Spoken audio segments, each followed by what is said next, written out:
welcome to the show.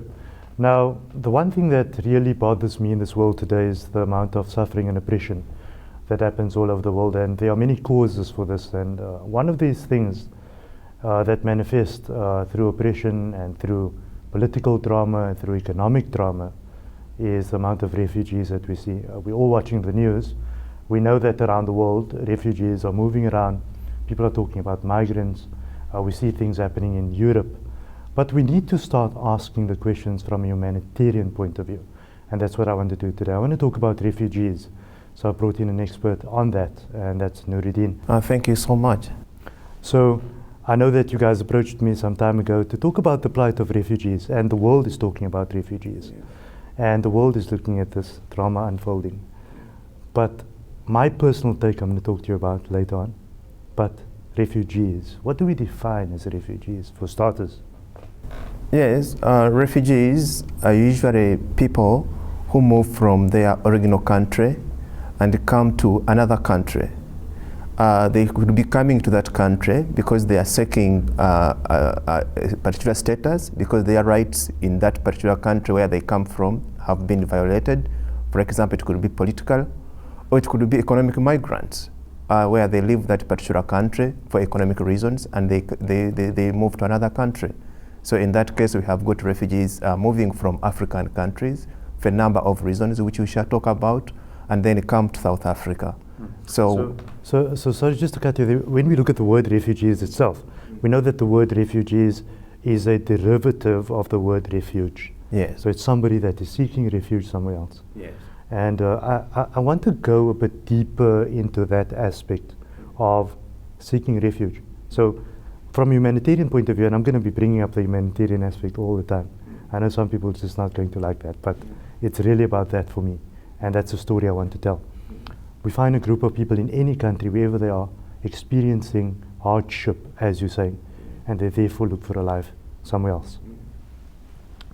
There's a lot of challenges involved there. There are things that we see that comes along with that. That includes poverty, economic circumstance.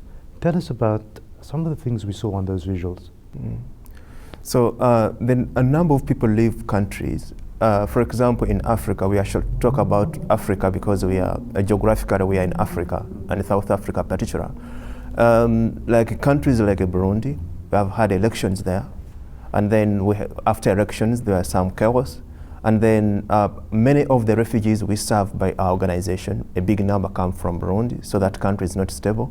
Then we have a country like Somalia. Somalia has been torn apart for so many years. So we have got those people, they have stronger reasons why they should leave their country. They have been in wars, mothers lose their children, and then they migrate to that country to here. And then we have got a big number of Ethiopian refugees. Economically, the country is not so bad, but politically, whereas it doesn't come so much up in the media, but yeah, they don't have big space. If you are, for example, from an opposition point of view, they don't have a free space. So we have got many migrants from Ethiopia. So they come here. But we also have economic migrants, people who feel that we know that South Africa, north of the border, like many countries, are economically struggling. So whereas they could be politically stable, but some people feel that when they come here, maybe things would be different. So they come with the hope that they can maybe change their lives and support their families, and then they come back they come to this country. Let's look at the actual point of departure. Certainly there must be an X amount of pressure onto an individual for them to decide that they want to make that move. So that means they must either be experiencing lots of turmoil. I cannot think of anybody that is going to take the place of their birth, that they are living in for a long time, that they've built their roots in, that they are used to and accustomed to, and then decide they want to move for no reason. There must be a serious amount of pressure to make such a decision where you actually want to move. Let's go down to the real story. What are people experiencing in general in Africa that makes them want to move to South Africa? Yes, a number of challenges they face. The big challenges of the people, the community we serve, the refugees with our constituency, political reasons. I've hinted at countries like Burundi, So we have a problem like the president come, and then when they reach into power, then they want to stay there for a long time. So when opposition people who feel that we should have a different space or different president, when they come up, and then the president is usually, in many African countries, the president is so strong. The institutions are still weak. So as a result, there is chaos, which usually after elections there is high tension, and then there is chaos, and people start killing each other. So some people who can manage to leave that country, they usually migrate and come to South Africa, and we have seen people migrating to Europe. There are also, like in Nigeria, we hear of Boko Haram, like in Rwanda. In Rwanda also we have got some people we serve here. They feel that they don't have freedom to talk. So that's the reasons they give us why they came to this country. So how does refugees come into South Africa? Are they coming through, are they entering the country through legal means at all, or are these through borders? I'm just not too certain about all of that. Yes, there are a number of channels which that the refugees come into South Africa. Like those who pass on the land, of course, they are border crossing points. Like for example, the border on Zimbabwe border, there are many people, migrants, who use that border to come in here. When they reach there, so they are given forms to fill in, and then if they have some reasons why they are leaving that country, then they fill in those forms, and then they can be given some time, and then they assess those papers. They can be given temporary permits or refugee papers. Does this fall anywhere under asylum at all? Come again with your question. Does this fall under asylum at all? Is that considered as asylum seekers? Yes, they are considered as asylum seekers first, and then refugees later. So actually, like in the statistics we have, there are over 1 million people who are waiting for their status to be determined. They are asylum seekers. The number of refugees who have been recognized in South Africa is quite small. It's less than 100,000 refugees. Right, so the refugees that actually have refugee status is just under 100,000, right? Yes. But the asylum seeker number, that's the ones that still need to be tunneled and funneled through. Yes. That number is much bigger. Yeah, it's much bigger, and then they face challenges because, like for example, if you are in South Africa, you cannot open a bank account without refugee status. Like surviving on their own, as we shall talk later, it is very hard when you have just a temporary permit of 6 months. And for example, in Western Cape, in Cape Town, where we are talking about, the refugee office, reception office was closed, and then there are some lawyers and NGOs which took Department of Home Affairs to courts of law, but they lost the case. So meaning that if there are people who are here, they have to go to the border or to Durban and then renew their papers. Some of them are economically are stressed, so it is a battle. There are many challenges which they go through when they are here. Of course, and I think we're going to talk about the daily life of a refugee in South Africa and the daily life of an asylum seeker in South Africa and see how that is going. What I'm very interested in at this point is that you started talking about numbers, and we're looking at numbers in terms of asylum seekers and then refugees. Now, people watching the show, and for our viewers, especially in South Africa and those up Africa, there are thoughts that are probably going through their mind. And some are saying, but how does that become our problem? What are we supposed to do about it? What if all these people come inside here and they use up all our jobs, or they do this, that, and the other? What's your answer to such things, to such questions? Because these are the real hard questions that people watching the show are probably asking right now. Yeah, that is true. The refugees who come here, apart from looking at asylum seekers, apart from looking at them as people who take South African jobs, they have contribution they make in the South African economy. The statistics of South Africa, I think the recent one indicated that there are about 3 million foreigners, because definitely we have got people who have got skills who come here, and then they are employed into the industry, and then they contribute to the tax base. So they make big contributions. Within the refugees who come here, there are those who are skilled. So some of them start their businesses. We know Somali people are very, they start businesses and they are doing well. They come with nothing. We know Ethiopians, we know Pakistan who are doing well. Pakistan people who are doing well. We know Indian people who are doing well. They start small businesses and then they employ local South Africans. There are some information definitely which goes out there where people say that they are taking our jobs. But there was statistics research which was done recently by University of South Africa.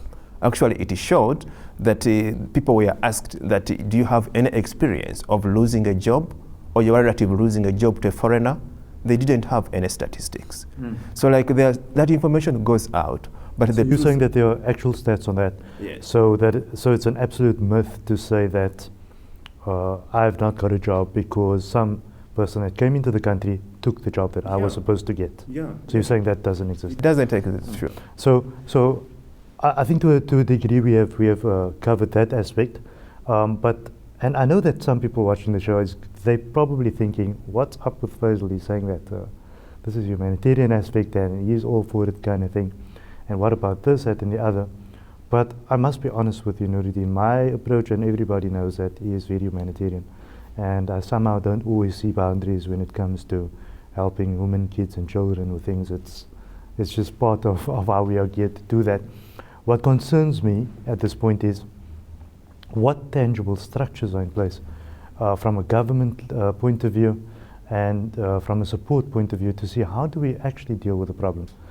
Because you were mentioning and we're seeing on the video that there are people, they come in and they come without food and they come in without shelter and access to water, sanitation and all those kind of things. What is in place to deal with those kind of things? And then we're going to talk about your organization also. Okay, that's a good question. Legally, the South African government, for example, for recognized refugees, they are supposed to be given services. For example, access to education. True recognized refugees, they have access to education. Health services, they have access to them. Then they also get some support. For example, some amount of money if, for example, there is a mother with children. But some of them refugees, they don't know those rights. But those who have approached us, we have given them the right information. But as I already pointed out, the number of asylum seekers is bigger than that number of recognized refugees. And you're saying that only when you have refugee status, then you have access to certain things, or do you have access to certain benefits if you are an asylum seeker also? No, you don't have access to government services. So you've got to get through the system and become a refugee. Yes, you have to go through the system. The system, to go through the system is not very easy. So at government level, usually like in some other countries, when you go into that country, so there are some clear structures. For example, there could be refugee centers, and then people who come to that country, when they don't know even the language, usually the government support them to incorporate them into the system. But there is still a lot of work to do to be done as far as that area is concerned. Here, like the law provides the government to establish centers, but the government doesn't take that route. So, like if you are given papers, then you are free to go anywhere. So you can survive on your own, which is not very easy. So we also have cases of people who have come from countries where they don't speak, for example, English, and they have been here, for example, for 5 years. Communicating with the local people is still a challenge. So yeah, there is still of efforts which needs to be done as far as government is concerned. So that's why the civil societies or any NGOs or NPOs like our organization, that's the gap they're trying to fill in. Nurudean, thank you. We're going to go on a break. When we come back, we're going to talk about your organization and what some of the work we're doing. We're talking about refugees, and like I've mentioned when we started the show, it's a big discussion at this moment. People around the world are talking about refugees and migrants, and we're applying all kinds of thought trains to all of this and how the problem is going to be solved. My take is that the problem is bigger than we think it is, from the point of view that if we cannot settle the world from a political, economic point of view, then we're not going to sort out the refugee aspect, and that's my thoughts. We're going to go on a break. When we come back, we're going to talk to Nurudean about his organization and what they're doing to help the problem.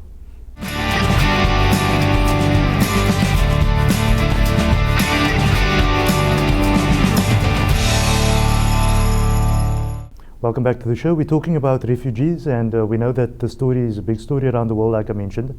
People have different viewpoints. Some are saying, what are they doing in my country? Others are saying, you know what, this is a humanitarian aspect and we need to deal with it. And then I'm thinking that the world has big problems, and that's economic and political problems. And while we have those problems, which is part of being in this world, we are going to have refugees. I'm talking to Nurudean. He hails from an organization that is doing excellent work to try and alleviate some of the challenges that refugees are experiencing in South Africa specifically. Nurudean, welcome back. Thank you. The organization, let's talk about the organization. We understand the challenges that's going on. How and what are you guys doing to try and solve some of those problems? Government on any level can only do what they can to a certain degree. They need some intervention and they need some help on the ground to do that. What are you doing? So the organization is MRASA, Muslim Refugee Association of South Africa. It was started in 2008 after the xenophobia incidences. Like the purpose was to create a platform for refugees to air out their concerns, but also to solve the challenges which they face, refugees and migrants in South Africa. So we have a number of programs. We have specifically 5 programs. One is education.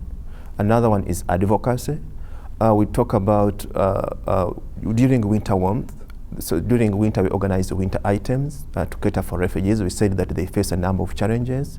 We have community connection, one of the program whereby we mobilize refugees to go and do a particular project for the local South African community, just to create a link, to build a bond, to make people understand that these people are also part of us. And then we have got a feeding program. This feeding program is usually in the month of Ramadan. So we mobilize food and then we give out the food. So those are specific 5 programs. It's very interesting that you mentioned that. The one that sort of caught my attention was the advocacy aspect, and just trying to reflect on the advocacy part of what you do as an organization. Things that come to mind for me at this point is the fact that, and just going back to the first half of the show, when you spoke about refugees don't have the knowledge base, or they don't understand when they come into the country that there are certain things that they can tap into, or rather when they come as asylum seekers and change that status into a refugee, they have certain benefits and there are processes involved, and there's probably lots of paperwork involved. And I don't know how you guys do it, but there must be some interviews and all these kind of things that happen for you to actually cross that bridge to become a refugee. So does part of your job entail dealing with those aspects, educating them to say, this is the process, this is what you're entitled to, this is what you can do, and this is what you cannot do? Yeah, that is true. So like education is very important. And like you said that we have many refugees from a country like Burundi. Burundi, they speak French, they don't speak English. So we have a country like Somalia. Somalia also, English, though it was colonized by Britain, but many Somali people, maybe ladies, when they come to this country, so communication is a challenge. So we have English lessons for that one, and then we train them. We work with the human rights organization to communicate to them the procedures of how to get the status here, and also what benefits does it entail, what departments, where are they found, and so on. And then we have also, we talked of advocacy, then because foreigners, when they start businesses, legal businesses, registered businesses which can create tax base and employ local people. So when there are some xenophobia incidences, then their shops are attacked. Also some South African shops are attacked, just like recently we had a case in the city of Swane in Gauteng. South African shops were attacked, but also local foreigners like Pakistani, Somali, Ethiopian shops were attacked. Great. So like some of the reasons which are given, just like we are saying that ZIP are taking our jobs, they are occupying our space. So we create a platform whereby we engage foreign nationals and local South Africans such that they can talk to each other, and South Africans can know the benefits, but also encourage foreign nationals to open up themselves, and local South African can see who they are, such that next time they don't target their shops.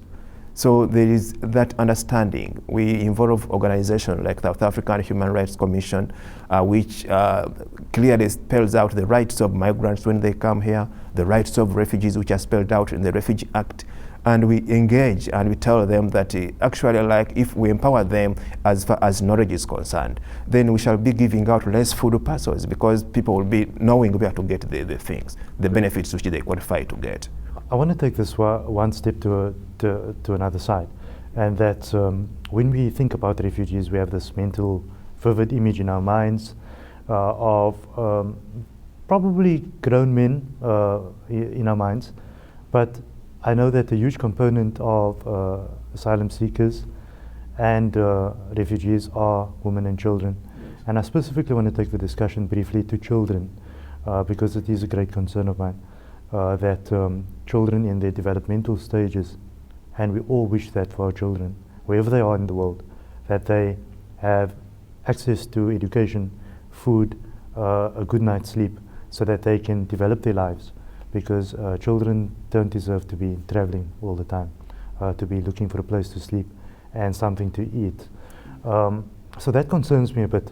What's the status of the kids as they come through all of this? Because we try and handle kids with kid gloves all the time, because we understand that they're developing from a psychological point of view, from a physiological point of view, and all these things can definitely impact on their development as human beings and to have meaningful lives. How does it impact the kids? Yeah, that is very good. Like children, as we noted, they are in sensitive stage. But I should say that the program which we have for children, as far as the organization is concerned, is like we provide them scholastic materials. But surely it is not enough. We also provide some guiding and counseling for them, but it is not enough. The honor program which we are thinking of, a future program, is kind of an educational institution specifically looking at kids and their interests. But so far the budget has not allowed that. But what is true is that we have got so many mothers. The biggest percentage of the people we provide services are women, are mothers and children. So like this is a challenge which we have, and it is a challenge. For example, these people, some of them have been here for maybe 5 years, 6 years, 7 years, and some of them, like, they are looking at establishing themselves here. And whereas they can get some access to education, but you feel that there are some things, like some special guiding and counseling which they ought to get, but for some reasons related with finance, they don't get it. So it is still a big challenge as far as providing the services to refugee children as far as that area is concerned. You know, that my take is that whether it's a black child from the middle of Africa or it's a white child that lives in Constantia in Cape Town, they're all the same to me. And they all have the same needs, and they have the same abilities, and they have the same thoughts, and they follow the same developmental patterns, just the circumstances are different. And we need to have people looking at it from that point of view. And therefore my next question is, how does the public assist you in what you're doing? My take is that you can only do what you can with what you have. Beyond that, you cannot go further. But that can become easier if the public can get involved. What do they do to get involved? Yeah, that's a good question also. The public have been supporting us since the organization started. They give us donation in terms of money, and in terms of items. For example, you talked about children. We have got many community members who contribute toys, who contribute scholastic materials, so they usually do that. But also like volunteering to come to do some work. For me, I came to South Africa to study. I studied marine biology at the University of Cape Town, but I only came across this organization when I was reading a community paper about refugees, my father being killed in the war, so I know the pain. So I said that maybe I can render some services, professional services to the organization. That is how I started. So like people have volunteered with the organization. They also come and provide equipment. We talked about skills, so they have provided materials. Our Baraka Bank, for example, it gave us computers.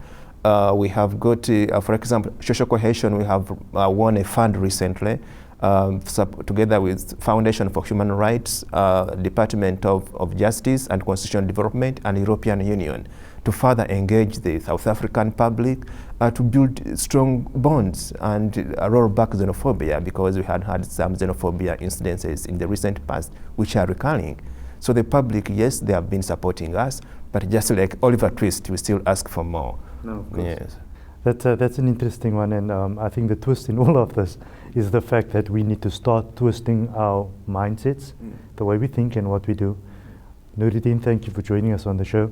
Your details and your organization's details are on the screen, and we're hoping that the public is going to come out and support what you're doing from a humanitarian point of view. Thank you so much for hosting. Thank you. Well, that's Nurudean, and they are doing lots of work with regards to refugees. I think we need to have a mindset shift here, and that is, this is my opinion, and you can take it or leave it, you can throw it in the bin, decide what you want to do with it, but we need to get to a point, as my viewers and as people of this world and world citizens, we need to start understanding that we want to say, and we want to call things, you from America, and you from Africa, and you from here and there and the other. In the end of the day, the blood that flows in your veins are all the same. And you come there from a creator, and your job is to serve humanity. Your job is not to discern who you want to help and how you can help them. You need to serve humanity, and you have to have a regard for people that says that I'm there to assist anyone with anything if I can. Until next time, goodbye.